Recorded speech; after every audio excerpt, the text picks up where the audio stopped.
আসসালামু আলাইকুম দাদাবাড়ি একটু থেকে আমি ইঞ্জিনিয়ার সোহেল বলতেছি যে আমি আজকে ডিম ফুটানোর জন্য হ্যাচারিতে নিয়ে আসছি।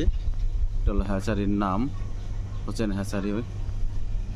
এটা হলো আমাদের এই বক্সের মধ্যে ডিম আছে 250, এটার মধ্যে আছে 140 পিস। এই হলো 20,000 ডিমের হ্যাচারি। এটা হলো ফরিদপুরে। আমাদের ডিম ফুটানোর ইনকিউবেটর না থাকায় আমরা হ্যাচারি থেকে ফুটাই নেই, বিশাল বড়।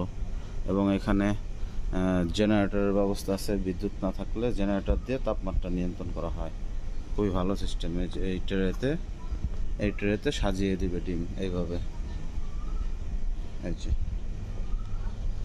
আমাদের সব ডিম সাজাবে, যে খুলে রাখছে এখন সাজাবে। তাই আপনারা আমাদের পেজটি ফলো করবে রাখবেন এবং সাবস্ক্রাইব করে রাখবেন, এবং সামনে আরও সুন্দর ইনফরমেটিভ ভিডিও পাওয়ার জন্য। আসসালামু আলাইকুম, ভালো থাকবেন, সুস্থ থাকবেন, দাদাবাড়ি এগুলোর সাথে থাকবেন।